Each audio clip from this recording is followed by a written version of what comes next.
Hello, and thank you for tuning into the Stuff I Heard podcast. I'm your host, Joshua Peak. How's everybody doing out there? We just got back from a wedding. Now, this may sound kind of unusual, but yeah, um, sometimes family is not blood, but it doesn't matter. Give me an example. Um, Growing up, I was kind of a single kid, and at a certain point, my mom got married to a guy who had a daughter from another marriage, and she was a baby, and we grew up brother and sister. And years later, they had a boy, which became our brother. And years after that, they were no longer together, but it doesn't make my sister not my sister. Okay. That's one example. Give you another example. Um, my wife's family have a blended family as well. They have several children by the mother, and the dad had three children. Um, so it was seven total. And then one day a boy came home and he stayed, and they kind of just accepted him as one of their kids. And his name was Alan. And Alan had two daughters. Alan and Melissa had Kaylee and Emma Grace. And when I met my wife, was about the time that Kaylee was being born, and I got to be introduced to her as a baby. And so, yeah, now she's a grown woman and she's gotten married. And we just got back from a wedding. And it was really weird because at the tables, we were meeting people and they were like, "So who are y'all?" I'm like, "Well, we're Kaylee's aunt and uncle." What? Because we don't look like them. I mean, characteristics look different, right? But for all intents and purposes, they're family. I didn't have boys growing up. I mean, I had boys. I didn't have daughters. So my only interaction with having a young girl around, besides my sister, which was only 6 years younger than me, was having Kaylee and Emma Grace be part of the family. And so it was kind of cool to go hang out with them, especially when they were little, and then watching them grow up and getting their own interests and opinions and all of that stuff. And seeing Kaylee come down the aisle, I was telling myself, okay, we're here for the wedding. I'm not going to cry. It's going to be a thing. We're just going to be like.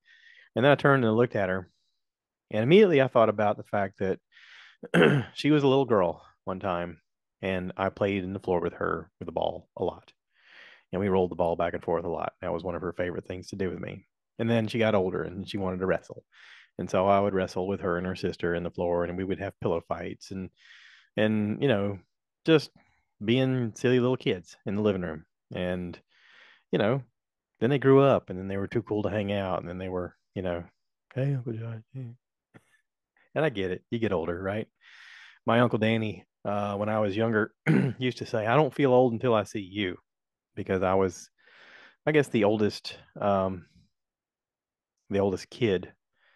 Um, you know, I was my mom's first kid, and my mom was the oldest of her family, so it became one of those things where, by measure, he remembers seeing me when he was basically a kid himself, and then now, I have grandchildren, and it's humbling. It does humble you a bit. It makes you realize, wow, this all of this stuff in life happens fast. And there's elements of it that you don't want to miss out on, and there's elements of it that you wish you could spend more time with, and it doesn't always work out that way. We have to do what we can, right? So, as stuff I heard, you can say that you heard it here, to live your life and try to be as fulfilling as possible in as many ways as possible. And if you're ever reflective about it, you're going to realize that there's elements that you wish you would have done differently and wish you'd have done more or less or whatever. But you can't live your life constantly looking back. You have to constantly go, okay, this thing is going forward. I got to be forward. I got to plan the next thing. I got to enjoy the next thing. I got to try to live in the moment. All of the things that you hear as you get older that people say is important in life. It's not about the destination, it's about the journey. It's not about the life, the inline. It's all the stuff you did to get there, and that's true. Um, my hope and my goal was to somehow have an effect on other people along the way, and to try to be as helpful as I can to as many people as I can. Um, I don't know. I was just shown examples of that by people I looked up to. And so, yeah, I'm doing my best, but I'm human. Listen, there's times where I'm selfish. There's times where I'm flawed. There's times where I just want to go home and watch the football game. Shout out to South Carolina. They almost won against LSU, but the refs had other plans.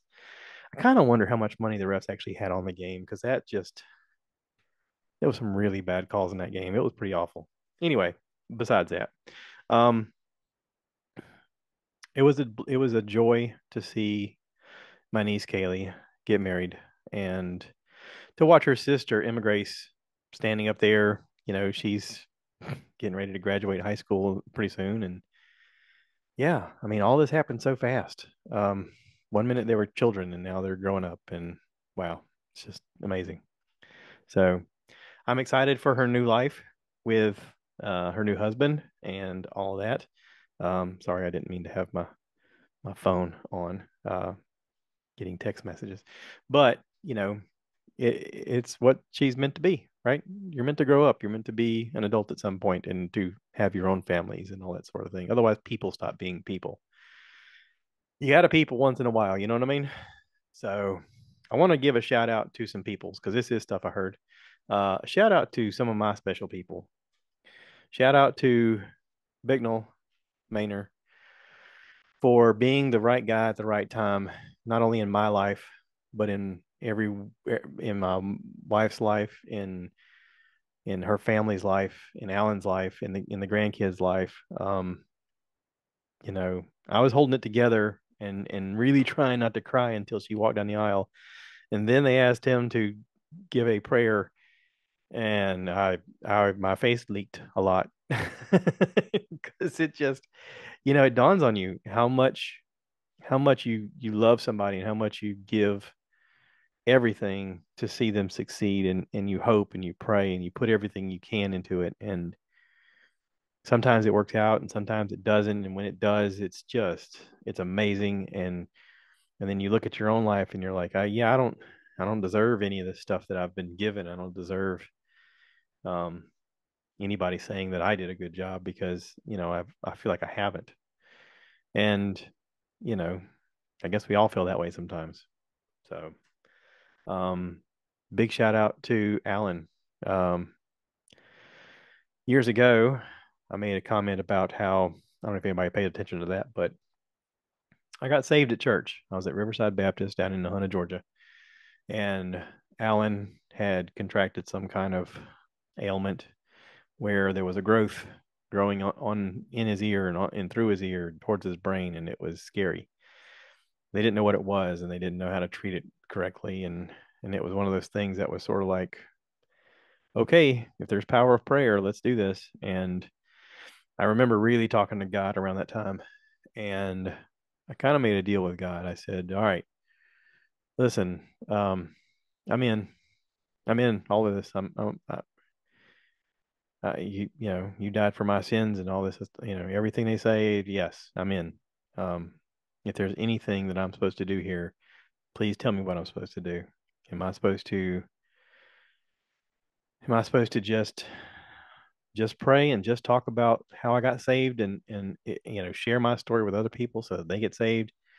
Am I supposed to be more active down here? Are we supposed to move down here so that these little girls don't get left without a dad, or at least a father person, uncle or something that's going to step up and be part of their lives to help them grow, whatever it is. And with Kaylee and Emma Grace and Alan and Melissa, I prayed really hard, and I said, all right, God, you have control. Just tell me what my part is. And I just felt like God was holding my heart around this family and around Bicknell and Kate and my wife and all of her family and this church. Brother Randy was the preacher, and he went to school with my wife. And I just I said, God, whatever it is, whatever your plan is, I okay, but please, if you can, if you have it in your will to help this family, please help this family. If not, tell me what I'm supposed to do, and I'll do it, whatever it is. And there's a certain thing about the power of prayer. that is a miracle all the time. And I've seen it more times than I can count. But this was one time in particular that it changed my heart and my life. Um, I saw Alan get better. I saw everything completely go away, go back to normal. And he was able to raise his daughters, and they had their dad. And I continue to tell people about how I got saved and what happened and this miracle that happened in this family, and seeing her grow up with her dad and get married. And they played a song where they were dancing at the end, where it was some kind of sentiment about, um, I've got a lot of standards, and it's because of you, because of my dad. And I'm so thankful that God allowed that to happen the way he did. And that I got to be a part of it. And I got to share my story with you. And Alan stood up during the wedding and said, if anybody here doesn't know God, come talk to me. I'd love to share my story. And I guess I'm doing the same thing. I guess I'm saying that here on this podcast. Um, I don't talk a lot about religion. Uh, I do at times. I'm not afraid to talk about religion. Um, but yeah, this family, this story all touched me, and I wanted to share it with you. So yeah, um, I'm very thankful. So thank you, God, for allowing that to happen the way it did. It means a lot. Um, so anyway, let's switch stories because yeah, I'm not gonna cry. I'm doing a podcast. It won't be cool to listen to me cry on a podcast. It's not cool. Okay. All right. So this is the stuff I heard podcast. I'm the host, Josh Peak, and today I bought a Jeep. Me, I bought a Jeep. I bought a Jeep. Well, technically, we bought a Jeep. My wife doesn't want to be in part of it, but we bought a Jeep. Um, I've wanted a Jeep since I was a little kid, and I never had the opportunity because it was always something that just wasn't gonna fit our life in any way. Um, but it's one of those things you put off and you go, maybe one day, maybe one day, maybe one day, maybe one day. And I just keep saying maybe one day until finally we're in a position where maybe one day could be now. And so I found after years of looking online at what was available and trying to decide what would be a good fit for us, for me, for our family, um, I decided to go with a two-door, a used two-door. It had low miles on it, 2016 Rubicon with a hard rock package. It's nice. It's very nice. I went to the beach today. I've got some amazing friends. Mike Montrose and Danny Shaw volunteered to. Danny picked me up, picked Mike up. We all drove to the beach to meet this guy, and we looked it over. We talked to the fellow. We took it for a test drive. Everybody climbed in it, out of it, under it, through it, touched every part, wiggled every part, asked questions. We finally agreed on a price, and yeah, um, I bought a Jeep. So it's kind of a big deal. Um, I know that there's a lot that I gotta be responsible for, and I get that. But I look at this as being an opportunity for us to have something to play with, me and my wife, and me and the grandkids, and me and the friends. Um, there is a family aspect to the Jeep community that I like. And it's different than having a motorcycle, because in a motorcycle, it gets too hot, you're just out there hot. If it gets too cold, you're freezing your butt off. If you want to take your grandkids, you can't. We had a motorcycle and we kind of just did that for a while, and then it wasn't cool and we didn't ride it much because there was always an excuse not to. And I feel like with a Jeep, we can enjoy days where it's nice with the top down, or if it starts raining, we can put the top up, or the heater works great, the air conditioner works great. There's 4 seats, so if we want to have the grandkids, we can. If we don't have to. If I want to take the back seats out and do something back there, I could. I don't know what, but I could. Um, yeah. So yeah, I brought it home today. I've never done any of this before, so I had to do all of the things that I've never done. I had to ask questions at the bank. I had to ask questions from people who bought and sold vehicles before. I've always gone to a dealership and bought things, and get the dealership, they go, here, sign here, sign here, sign here, sign here, sign here, sign here. And then before you know it, you're like walking out of the door dizzy and you're like, what did I sign? And so when you're doing it yourself, you have to ask questions. And I ask questions. And luckily we live in a time where the internet exists and you can ask a lot of questions on the internet. And there's things like Reddit and Google that helps you with information. And not only that, there's credit unions out there or banks that have people that their whole job is to just talk to you about your options, because they want you to borrow money. They make money on your interest. But there's good people out there too that will just give you information. And that's what I found every step of the way. We were able to finance through the credit union for a better rate than the banks had. And uh, yeah, I got a check made out to the individual I was going to buy the Jeep from, with the thought of, okay, I'm going to take this amount and then I'm going to take a little bit of amount in cash, and then we're going to negotiate once I get there on the price, because that way, um, if things went south and I decided not to do this deal, I could take the check back to the bank and go, all right, we didn't go through with it, and they would go, okay. Because I already asked the guy, I said, what if I get there and it's not what I want and it just doesn't work out? The guy doesn't want to sell to me for the right price or whatever. And he was like, yeah, just bring it back and we'll just tear all this up. I said, okay. So I kind of went into the thing going, all right, so here's what we're going to do. And I had good friends. I mean, Danny and Mike were really good about knowing what to look for. They were Jeep guys who've replaced everything you could think of on Jeeps, and they've been crawling through them and everything. And so they knew that they were looking for. And I asked them along the way, I said, all right, so how would you guys negotiate that? This is what the guy's asking for. I'd like to not pay that much. Um, you know, give me some pointers. And so we looked online and they said, all right, look up the Kelley Blue Book value and then kind of, just be honest and say, hey, look, this is what I looked it up and this is the price range it is, and this is nice, but, can we meet somewhere in the middle here and just try to negotiate that way? And then at a certain point, just have a point that you say, I'm not going to pay any more than this and that's it. I'm going to walk away. Meanwhile, the sellers kind of got the same mindset. They always ask more than they're thinking they're going to get, right? And they hoping they get that much, but who knows? So yeah, it was one of those things where I was able to negotiate and get the price down a little bit, which was good because I need to replace a dryer here. Yeah, that's a whole nother thing. So, um, yeah, got it, drove it, everything was fine. We drove it all the way from North Myrtle Beach here to Florence for a good hour and 40 minutes, and cruise control was comfortable. All the little doodads worked on it. It's got low mileage. For 2016, it's only got 52,000 miles. So, pretty nice. Yeah. So I'm excited. I'm a Jeep owner now. Yay, beep beep in the Jeep. I've been joking about it at work saying beep beep in the Jeep, beep beep in the Jeep. It's kind of been a thing. So, and now I can. So thank you, everybody. Thank you to the guy who sold me the Jeep. He was really nice. Him and his wife both were extremely helpful. They were willing to kind of work with me on pretty much anything we wanted to do. Yeah, sometimes you just get lucky with the right people.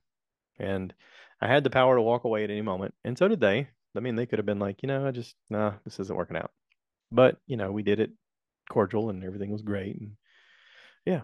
So anyway, expect me to talk more about Jeeps in the future because now I have one and I'm super excited. Okay. That's all. I'm gonna end on that. Um, sort of. I am watching a few things on TV. This past week I was watching the Lord of the Rings on Amazon Prime. The new season is out and it is kind of cool. I wasn't excited about the first season because it was a lot of setup, and that's kind of the case with a lot of things. But I knew that Amazon paid a buttload of money for this, so they were going to bring it, and they did. It's pretty good. Um, yeah. So there's that. Okay, I'm gonna wrap this up. Thanks for listening, everybody. Thanks for watching on YouTube. I appreciate it. And if you guys see me around, wave. Do me the Jeep wave. So yeah. Okay, take care. Thanks for listening. And as always, cue the cow. Cue the cow. Moo, baby.